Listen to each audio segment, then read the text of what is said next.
Hey, Mike Gooden, Reduced Risk Retirement Solutions, where I'm sure by now you know we've got 20 years of experience of helping people keep their money, grow their money, pass their money to their heirs. Now, if you are considering an annuity as part of your retirement plan, your retirement portfolio, uh, it's important to know how they work and how you're going to grow your money in an indexed annuity. So let's take a look at this. And this is, again, this is for equity indexed annuities. Okay, so we're talking specifically about equity indexed annuities because there are a few different moving parts to them. The first and most important is the indexing, because that is how you get growth. You are credited with interest in an equity indexed annuity. Your funds are tracking any of a number of available indexes. Some companies have 15 different indexes available. This country has 6 indexes available. And so the way it works is that each year on the policy anniversary, on the date that those funds hit that annuity count and started tracking whatever index it is or were that was set up for it to track, you can divide it up among several different indexes, or you can keep it all in one index. Obviously, dividing it up into several different indexes gives you a little bit more diversity and growth potential. So each year on the policy anniversary, the company looks back and says, okay, well, Mike's money was tracking the AI-powered Global Opportunities Index. He was not paying an annual charge for enhanced participation rates, so he was getting 125% of the gains of that index. If that index went up 10% in that 365-day period, then I would get 12.5 interest credited to my account. Yay, I'm happy about that. Conversely, if that index went down 10%, I don't lose 10% of my entire account value. I don't lose 10% of anything. I lose nothing. I just get a zero for that 365-day period. That's how the indexing works. Each year on the policy anniversary date, you'll see that this company offers both 2-year anniversary point-to-point strategies and 1-year point-to-point strategies. So that means on 1 year, if I've got 50% of my money in the AI Power Global Opportunities Index 1-year index, and it goes up 10%, I get 9.5% for that 1 year, and nothing on the 2-year point strategy. And then on the second policy anniversary date, if that index goes up again 10%, I would get 12.5% credited on that second year anniversary, as well as 9.5% credited from the 1 year point to point. So that would be 12.5% plus 9.5% is 21%. Not a bad year there. So some companies offer now 3-year point-to-point strategy, 4-year point-to-point strategy, 5-year point-to-point strategy. It's important to look at different companies and different indexing to see what is going to work well for your specific situation. Participation rates, we already kind of touched on it a little bit there in the last slide, the participation rate is the percentage of index growth that will be credited to an account on that policy anniversary. Example one, dollars tracking the S&P 500 with a 70% participation rate. If the S&P goes up 10% that year, the account receives 7% interest credit. If the S&P goes down 10% that year, the person gets a zero. They do not lose anything. They just get a zero for that year.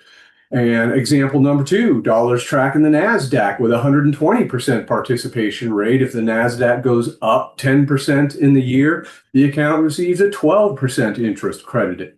So you can see how with good indexing options and crediting, you can really have very, very significant good returns in years where stock market indexes go up, but you don't suffer losses in years where stock markets go down. You just get a zero for that year. Again, when index go down, the fixed index accounts lose $0. And we like high participation rates here at Reduced Risk Retirement Solutions, that's for sure. Higher participation rates are good. A cap. A cap is exactly what it sounds like. It's a cap on the amount of growth in an index that will be credited to an account in a given year. So example, dollars tracking the S&P 500 with a 9% cap. If the S&P goes up 15% in that year, the account will be credited 9% because you've got that 9% cap. If the S&P 500 goes down 15%, again, the account loses nothing, but gains nothing as well. So we don't really like caps much, but we'll take very, very high caps, a 15% cap maybe on something, but that's not too bad. A spread is the opposite of a cap. A spread is the amount above which interest will be credited when an index has positive movement. So if dollars are tracking the S&P 500 with a 3% spread, if the S&P goes up 10% in a year, the account is credited with 7% because there was that 3% spread. If the S&P 500 goes down 10%, again, the account loses nothing. These are principal protected accounts. So we don't really like spreads all that much, but a small spread could be better than a low cap. So just to reiterate, though, what we very much like here at Reduced Risk Retirement Solutions is we want high participation rates with no caps and small or no spreads. That's what we want, and that's what we look for our clients. Surrender charges are important to know about also. This is one way where annuity companies make money because they are counting on holding those funds that you give them for X amount of years. The time value of money, the value of money over time is very, very important to annuity companies and their margins and how they make money. So if you take money out above what they call the free withdrawal amount, which is very clearly stated in your annuity contract, it's generally 10%. On an equity indexed annuity for the first year, you can't touch it.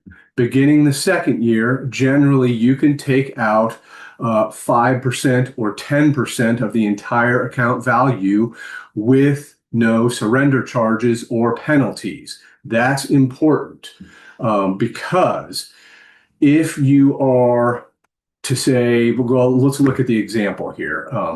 Example, client has $200,000 in their annuity account. In year 3, they decide to withdraw 15% or $30,000. The free withdrawal amount is 10% or $20,000. So there's no surrender charges on that first $20,000 that they took out that year. But In year 3, there's still an 8% surrender charge. So they do pay an 8% surrender charge on the $10,000 that is in excess of the free withdrawal.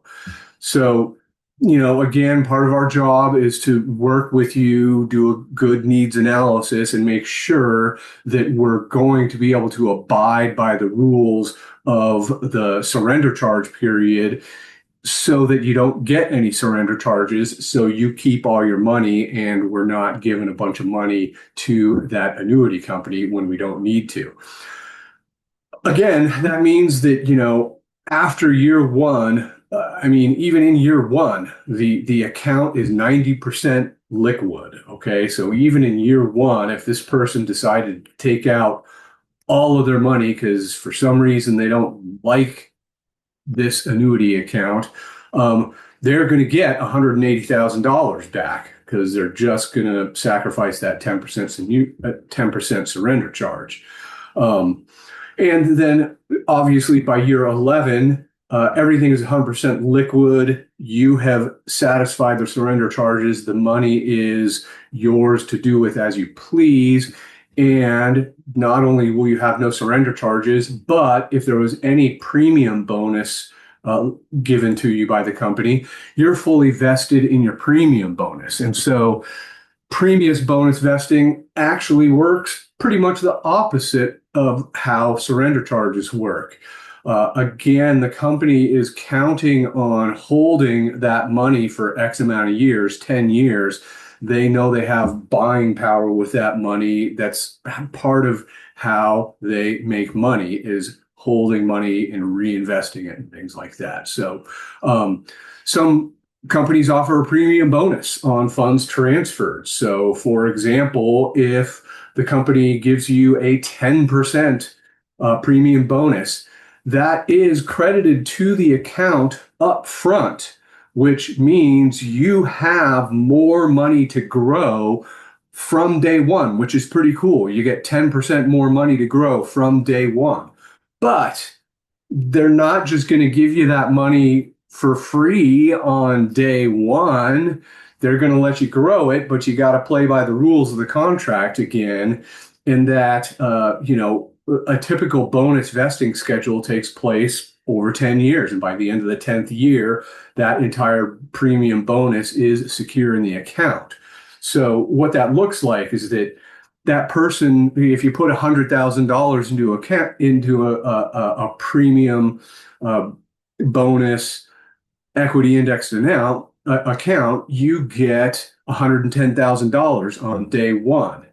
But if you take anything out over that free withdrawal amount in any of the years, you're going to lose some of that bonus money. Everything above that 10% free withdrawal amount, you're going to lose, in year 5, you're going to lose 60% of the bonus percentage. So 60% of that 10%, you'll lose 6% of the premium bonus dollars. So again, just important to note that by year 11, the bonus is fully vested, the surrender charges are fully satisfied, and all the money is yours to keep. So again, that's part of our job, making sure we understand those things. If we think we're going to need more of the money sooner, we want to look for shorter surrender charge periods, shorter premium bonus vesting periods. And, some companies don't even offer bonuses. That's just one of the things that we need to look at for folks. And, reduced risk, we're a broker. We work for you, our clients, not any specific company. We write business for all the companies. So our job is to find you the right type of annuity account for your specific situation. And if an annuity is not good for your situation, we're going to be the first ones to tell you that.